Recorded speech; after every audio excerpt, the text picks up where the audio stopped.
Welcome to Simply Why, a podcast about money and purpose, where we pull back the curtain on running a financial advisory business focused on providing intentional advice to couples and families. I'm Dennis Morton. And I'm Katie Brown. Welcome back, and thanks for tuning in.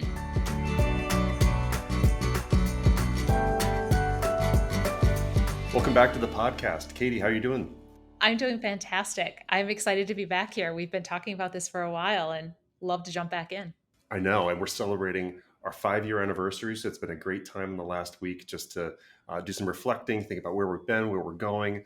And we want to talk today about some of the things that have contributed to our learning curve over the last few years, contributed to some success. But why don't we start with one of the common misconceptions about Morton Brown Family Wealth, which is... Yeah, let's clarify the anniversary thing here. Yeah, true. Yep. So this is the anniversary of Morton Brown Family Wealth.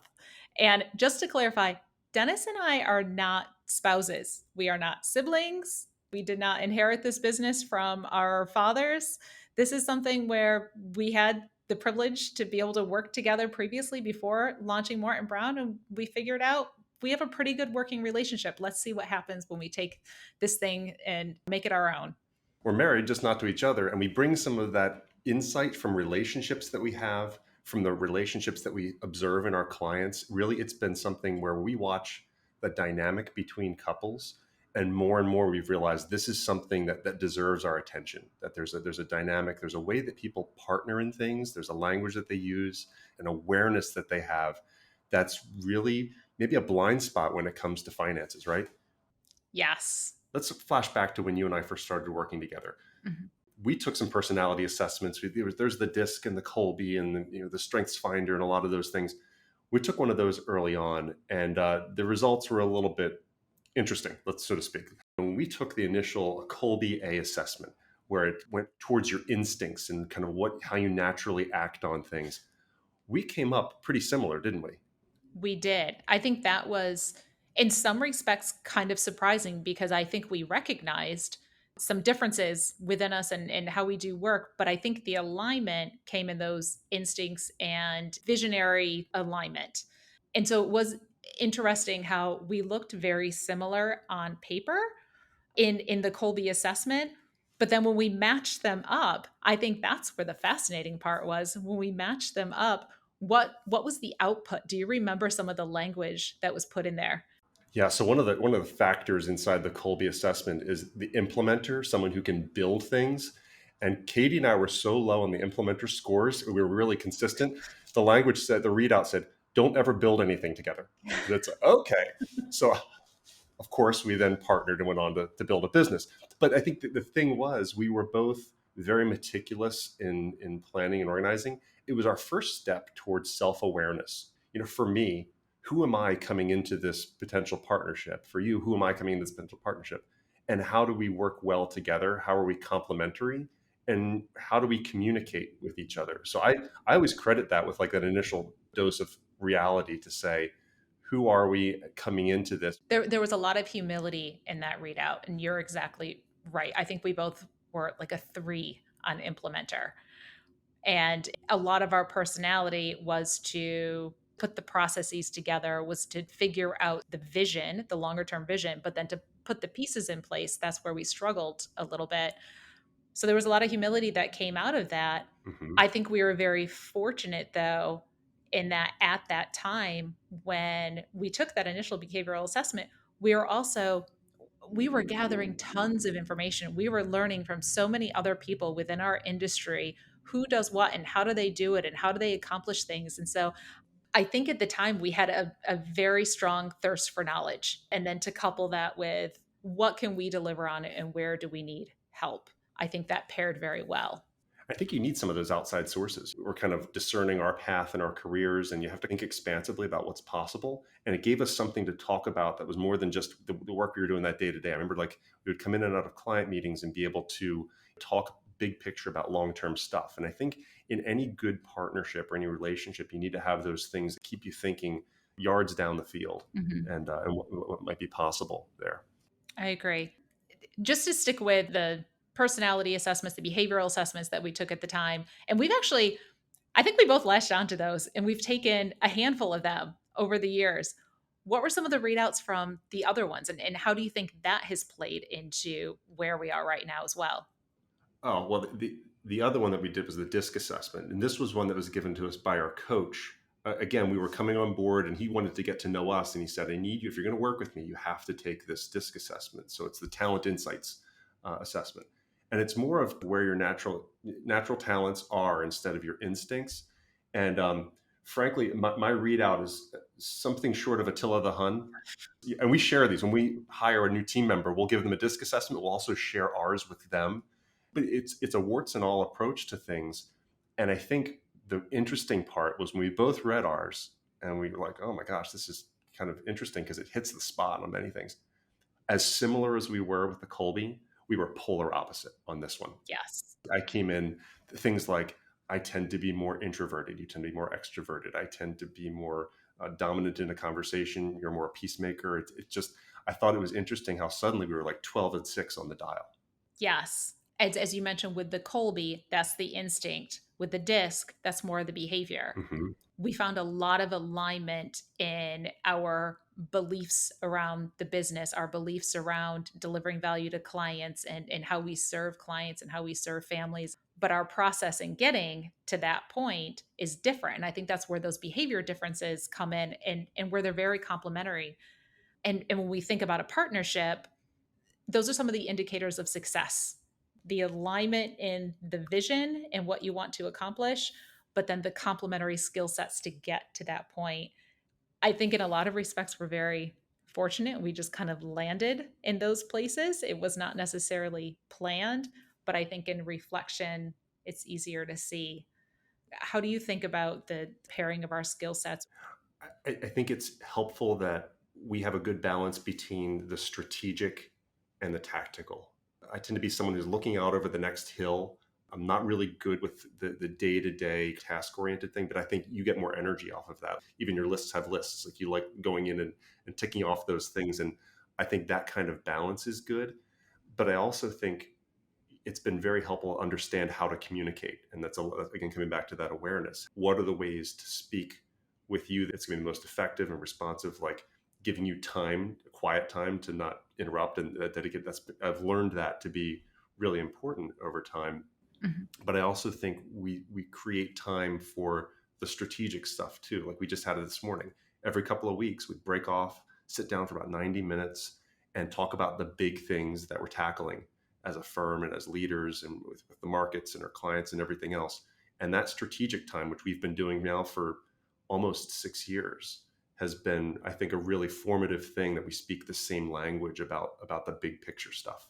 Mhm. What do you think has been an important part of like what makes a successful partnership? And it's interesting because I think the things that make it successful partnership also make us better advisors. Even just the awareness of, okay, I'm going to share this thought or this idea. How is this going to come across? Am I giving space for thought? Just that open communication, both with one another, but then also pulling in the team. In my mind, the communication and then by extension, trust is probably one of the largest factors of success in, once again, both a partnership, but then also bringing that to the client relationship. Other things are having that shared vision, having alignment with our cultural beliefs. Hmm. You had a set of statistics around what happens in family business or family dynamics and the reasons for failure. And it was like, 60% of failures due to lack of trust and communication within a family about group decision making, 25% of failures due to unprepared errors. At the very bottom, only 5% of failure is due to financial mistakes in planning, taxes, and investments. Mhm. And here we are as financial professionals, and people sometimes think we're all about the product, the estate plan, the investment plan, the portfolio strategy, all those things. But what we found in partnership and with advising clients is so much of the risk of failure is around communication and lack of trust. Correct. While we need to have a good working knowledge of potential solutions, the solutions come at the tail end. Building the trust and really understanding what the families are trying to achieve, or even in our case, having a great understanding of one another's priorities and communicating through those. That's the number one indicator, I think, of success for realizing that fulfillment, whatever that fulfillment may be. Yeah. We both listened to a podcast a while back. It was an interview with Brian Grazer and Ron Howard, who are the producer director behind Academy Award winning films going back almost 40 years. It was on Patrick O'Shaughnessy's podcast, and they shared some stories about how they initially developed trust. How do you think trust has evolved as a business partnership over the years? What are some hallmarks of that? For us, honestly, probably one of the biggest areas of trust has been getting to a point of alignment in our big goals, Hmm. our big, hairy, audacious goals of what are we really trying to achieve, and giving each other space to share what the important things are for us individually, for our families, that would make this whole journey worthwhile. I agree. And I would encourage any couple or partnership or anything else, don't be afraid of those big, hairy, audacious goal conversations. Yes. Once we started thinking expansively about what we wanted to do as a business, almost immediately we started thinking about quality of life too. Like we put out there some big numbers and what we thought we could do and growing the team and everything else. And then we paused and we're like, yeah, but that's going to be 10 years down the line and our families are going to be further down the path. Our kids might be gone by then. How do we make sure we're not sacrificing that time? So we started adding in quality measures too. So we said after 5 years, every employee is going to be eligible for a 5-week mini sabbatical, paid time off, go do what you need to do and come back refreshed. And I think having that qualitative alongside the quantitative when it comes to goal setting, it's an important part of our culture for what we do. There was an Inc. magazine article, I think you were referencing this from last year. It said 9 key things that successful business partners always do. And I thought it was fascinating. Number one was have a successful history together before founding a company. And I think that's an interesting part of our history is that we worked at the same firm for about 7 or 8 years before we actually worked closely together on clients. Hmm. And so I think you have to kind of observe, okay, Katie does her thing over there. She does it well. Dennis does his thing over here. And then we had an appreciation before we had to start making some of those big decisions. And I think a lot of times you kind of rush into these things or maybe it makes financial sense. Maybe it makes tactical sense, but the vision has to congeal as you're going along. Right. I think working sort of independently under the same firm, but then eventually working more intentionally together toward goals was extremely instrumental in the success of launching the firm here, launching Morton Brown and going forward. But I will say that I recognize that more in reflection, not in the moment. Mhm. I think in the moment, it's really hard to figure that stuff out. With any big decision, this applies whether you're retiring or changing jobs or going through any major transition, there's what you're leaving behind and what you're going towards. You have to develop those senses at the same time. It's really easy to say, all right, well, it's not this, but what is the thing that you're going to? And I think that's one of the facets of any really good partnership is it's a creative endeavor. Right. I would agree. We talk about trust building. I think trust sometimes is a leap of faith. I think the validation sometimes is really important just to validate that trust over time. There was a moment going back 3 years that I think was a really important kind of trust moment for us when you think about like critical decisions and challenges that you face after the pandemic happened. So by April of 2020, the stock market was down 37, 40%, something like that. And a lot of uncertainty, things were shutting down. And suddenly these government programs started rolling out, things like the PPP program. And you look at, okay, there are resources available to us. Do we need them? Maybe. And I remember you and I having the conversation about should we apply for a PPP loan? We don't know what the future holds. And I think our framework around it was, yes, we should do it because if, God forbid something happens down the line and we need to have tough conversations with our team, can we answer the question, did you do everything in your power to try and stack the deck in your favor and do what you could when it was available? So we took the loan and then, a few months go by and things start to improve in the markets and we get back to more normalized operations, certainly than a lot of other service industries were in at that time. And by September, it was starting to be a lot of questions about the loan forgiveness and what the process was going to be. And I think we were both getting a little bit frustrated with just, we don't need this. We end up needing the money for anything. We could apply for forgiveness and have it just go onto our books. And I remember walking into your office one day and saying, forget it. Let's just send the money back with interest and move on with our lives. And you didn't bat an eye and said, yep, that's what we're going to do. I think the next day we sent back the check. And coming back to those instincts, the things that where we were very much aligned on that initial personality assessment, our instincts were so aligned that we could make the big decisions, have no conscience about it, and just move on and do good things. And I don't think it's a coincidence that we kind of hit on a nice growth trend after that, because we just weren't distracted with all those outside things. So I thought that was a really important kind of validation of the trust that we could make big decisions together and it would work out well. I agree.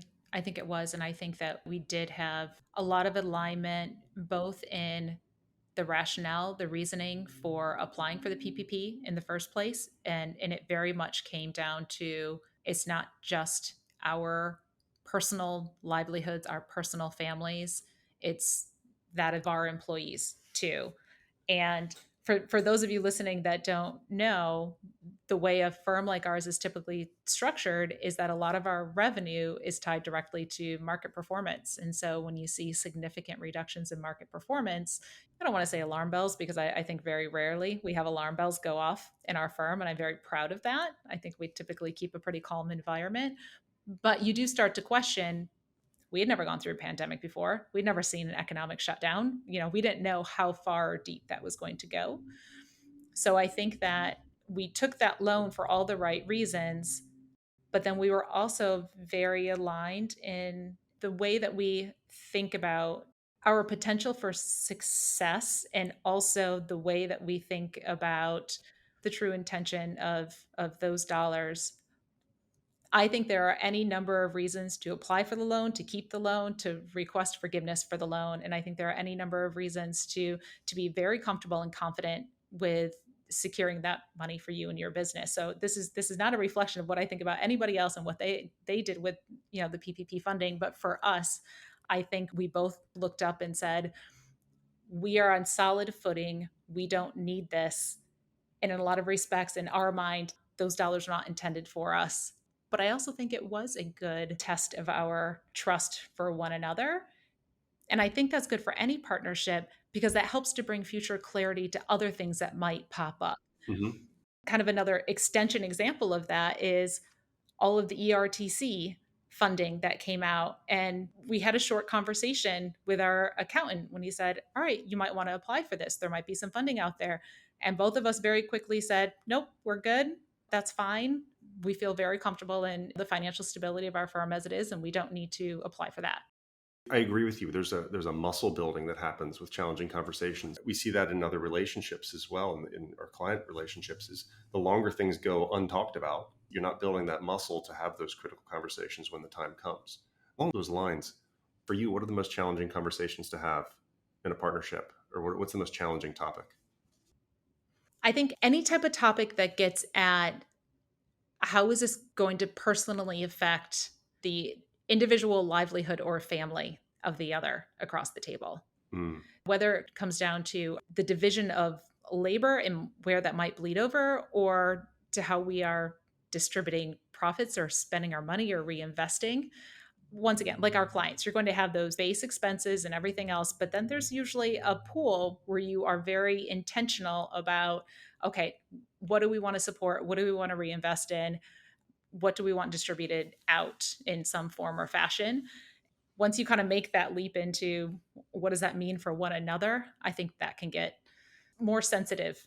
right. And that's where I think it's been important having our spouses involved the whole time and just sitting down. I mean, you remember those early conversations when we kind of pitched the business plan to them and made sure they were involved, and we're snickering about this one because I don't know what Katie said at the initial meeting where we presented our business plan to our spouses, but for what I think it was something to the effect of, Katie might have said that we might not be profitable for the first few months or so, and I think my wife heard there's going to be no money for several months, and or for some period of time, and so that kind of set the alarm bells up. But I think one of the ways to mitigate that is to understand who are the stakeholders. I think that's your point. Who are the stakeholders here? Yes. And if we're going to talk about this, is everyone represented at the table with the voice, and we have that. Just I think being intentional about it has helped. I think the most challenging conversation for me is sometimes around motivations. You and I grew up differently in the business. I've had to strip away the commission based and salesy training that I had to migrate to where we are now, which is kind of an advisory capacity. but I think motivations can be hard to discern sometimes. And that was another, personality assessment that we did. We kind of got into our motivations, and yours was pretty interesting in how and it helped me to understand you. I think it was more than any of the other ones helped me to understand kind of where you're coming from. What were some of the things that motivated you or did not motivate you? It's so funny because I did recently look at this. So we did this Reese motivation profile a handful of years ago. I don't know exactly when. That looks at like 16 different areas of motivation. And then you take that and it asks your top life questions. Oh, yes.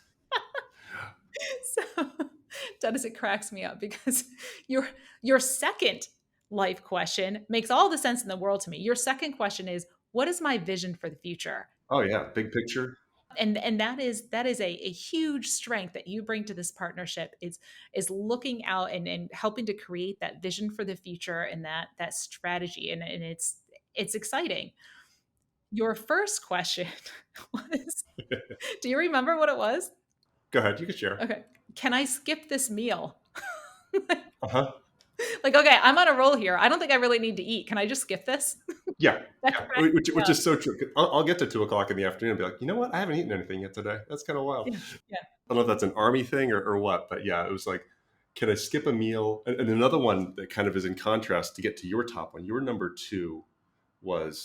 number two was how can I be friends with this person? So I think one of these lessons said strangers are friends that Katie hasn't met yet. So it's like how can I be friends with someone? One of mine was when can I be by myself? Yeah. So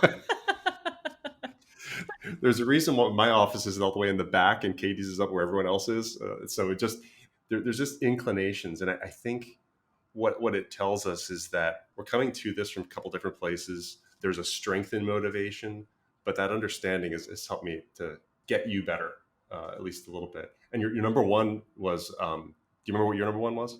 Yeah. Yeah. Actually, I looked at that same time I looked at yours. So when can I work out? Like I need that physical outlet. I do. I get very antsy and I love our standing desks. Hmm. I think they're awesome. And even just being on third floor and just walking the stairs or heading outside for a short walk at lunchtime.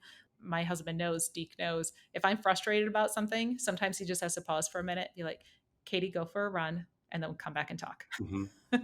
Hmm. Meanwhile, my strategy is to be hangry. Skipping. We're both staying lean and mean in very different ways. So Going back to some of our natural tendencies or inclinations and behaviors and everything else, what are things from like your upbringing do you think that brings passion to the work that you do now? I've always had a strong sense of righting a wrong, Mm. seeing something that needs to be fixed, not fixed with your hands because I have no mechanical inclination. As we know, don't ever build anything, but situations that need to be fixed.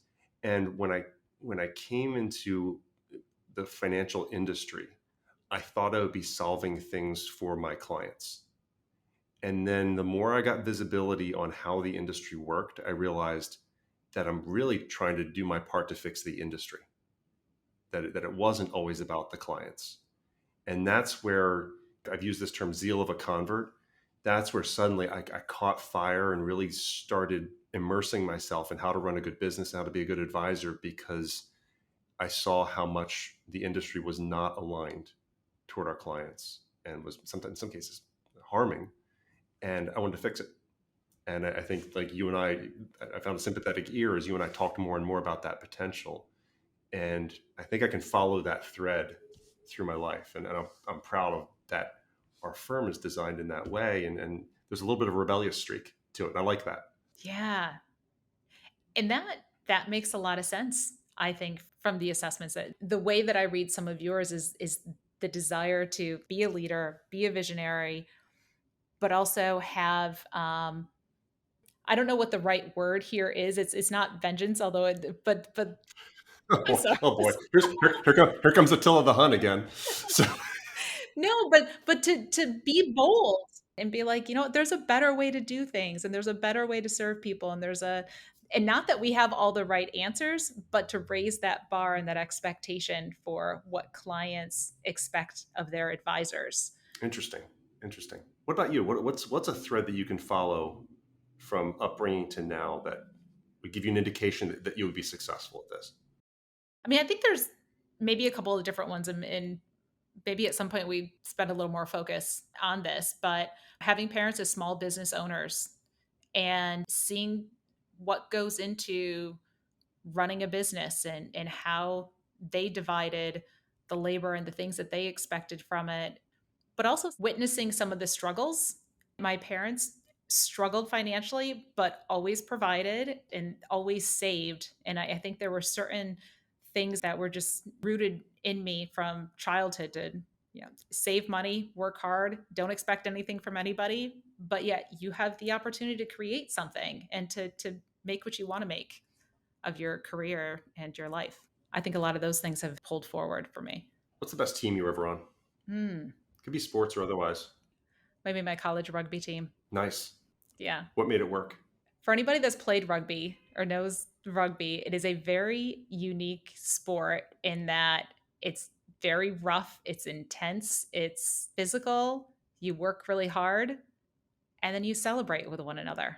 After the game, the expectation is that you spend the afternoon with the team that you just played against and that you just worked really hard to try to beat, and literally bruised and hobbling in, but there's an after party and you celebrate together. It's a really unique culture, Hmm. very supportive. I had amazing coaches and loved the women that I played with, and just had a blast with the women that I played against.